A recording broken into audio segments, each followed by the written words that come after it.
من بعد ما خليتكم مع شويه من الفيديو، كيف كتشوفوا هنايا من بعد ما عجنت الملاوي درت تبارك الله بزايد. وهنا كنت شريت المقله مازال جديده، شريتها لدار خويا.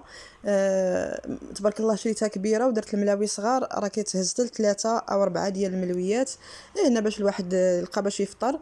واخا انا كنجي للدار يلقاو باش يفطروا هكا، وديك القريشلات كنت وليت درتهم انا. القراشل ولاو عندي معتمدين.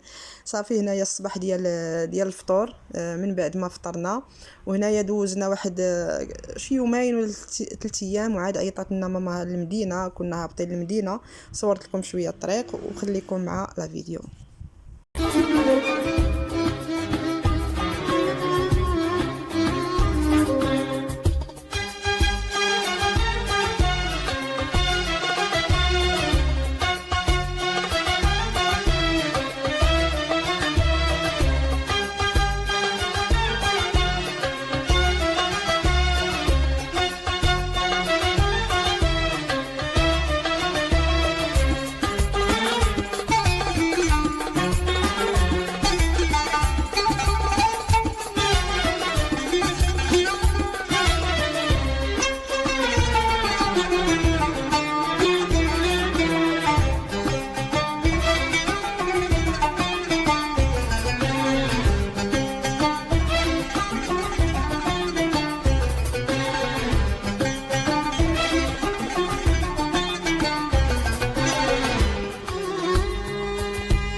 وهنايا من بعد ما تغدينا وجا وقت الكاسكروت، واخا كنا مازالين شبعانين والله يجازيها بخير، تعذبات مسكينه مع بوحدها وجدات الغدا.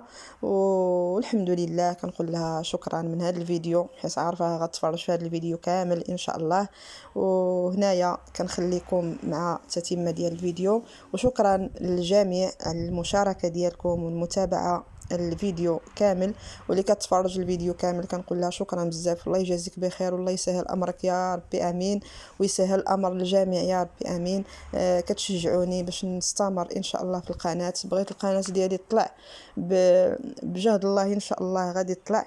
وهنايا كنصور لكم واحد القطيطه كانت حتى هي ناعسه، هنايا كلات وشبعات صافي وداها النعاس. قطيطه غزيوله تبارك الله سميتها فلوريدا. وهنايا سبحان الله صافي حاسه بالراحه، كان الصهد هذا النهار يعني القطوط في الصهد كيترخاو. وهنايا وصلنا لاخر الفيديو. شكرا لكم على المتابعه، شكرا لكم على المسانده ديالكم. ان شاء الله خليكم مع فيديوهات جداد. دمتم في رعايه الله والى اللقاء.